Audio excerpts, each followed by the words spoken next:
श्री शिवाय नमस्तुभ्यं।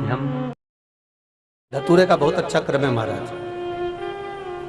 वो केवल शिवरात्रि के दिन करने का होता है।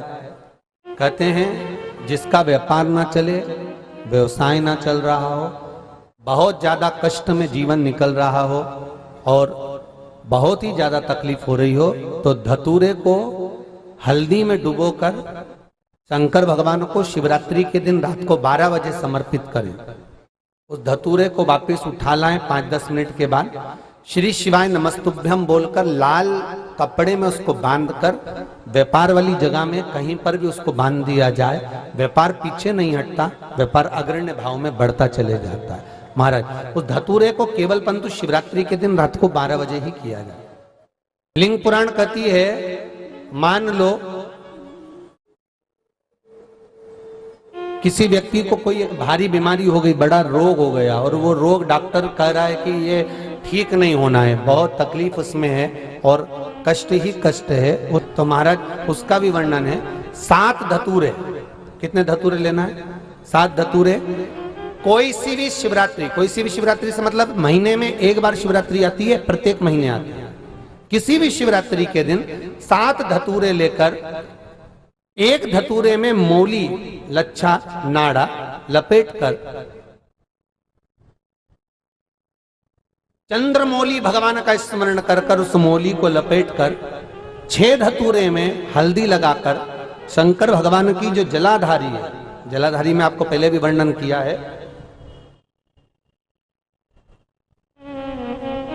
शंकर भगवान का ये शिवलिंग है, ये जलाधारी है, ये भगवान का जल निकलने का स्रोत, चरणारविंद का भाव।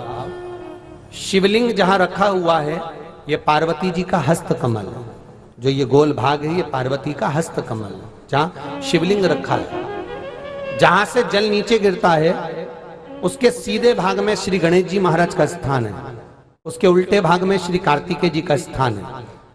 जलाधारी के सामने एक मोटी सी लाइन होती है, कहीं सांप बना होता है, कहीं स्थान बना होता है। जो मोटी सी लाइन है ये शंकर भगवान की सबसे छोटी लड़की अशोक सुंदरी का स्थान है। जलाधारी के ऊपर जो 3 टेकी लगी है ये भृगु ऋषि का, भृंगी गण का स्थान है। इसके ऊपर जो कलश है, कलश में जो पानी भरा जाता है वो पानी जो बूंद बूंद नीचे गिरता है ये शंकर भगवान की 5 लड़कियों का स्थान है। जया, विषहरा, सामरीबारी, धोतली और देव, ये 5 लड़कियों का स्थान है। शंकर भगवान का संपूर्ण परिवार शिवलिंग के सामने से जहां से जल चालू होता है गिरने के लिए नीचे की ओर जब जल जाता है उस स्थान पर भगवान शंकर के सारे गणों का स्थान है। तो जो बीमारी डॉक्टर ने बता दी और बहुत बड़ा रोग हो गया और शरीर में कष्ट है, ठीक नहीं हो रहा, चाहे लीवर से जुड़ा हो, चाहे किडनी से जुड़ा हो, चाहे कैंसर से जुड़ा हो, और मान लो शरीर में कहीं गांठ भी हो गई है और वो मिटी नहीं रही हो, तो महाराज निवेदन है 7 धतूरे, एक धतूरे पर मौली लपेटकर वो शंकर जी के शिवलिंग के ऊपर चढ़ाना। 6 धतूरे, उसमें से एक धतूरा भगवान श्री गणेश जी का स्थान, दूसरा धतूरा श्री कार्तिकेय जी का स्थान, तीसरा धतूरा अशोक सुंदरी का स्थान। महाराज शंकर भगवान की जगदम्बा जी के हस्त कमल के ऊपर एक धतूरा। अच्छा, एक धतूरा जहां से जल नीचे की ओर बहकर जा रहा हो, पानी जिस जगह से नीचे गिर रहा हो बिल्कुल वहीं पर एक धतूरा चढ़ा देना है। उस धतूरे को चढ़ाने के बाद वो धतूरा वापिस लेकर आना है। अवधूतेश्वर महादेव का नाम लेकर या चंपेश्वर महादेव का नाम लेकर उस धतूरे को जो बीमार व्यक्ति है उसका स्पर्श कराकर बेलपत्री के पेड़ के नीचे पटकवा देना है। महाराज धीरे धीरे रोग में आराम मिलना प्रारंभ हो जाता है, औषधियां धीरे धीरे समाप्त हो जाती हैं और व्यक्ति स्वस्थ हो जाता है। ये केवल शिवरात्रि के दिन ही होता। 12 महीने शिवरात्रि आती है, आप किसी भी शिवरात्रि को कर सकते हो, किसी भी शिवरात्रि। श्री शिवाय नमस्तुभ्यं।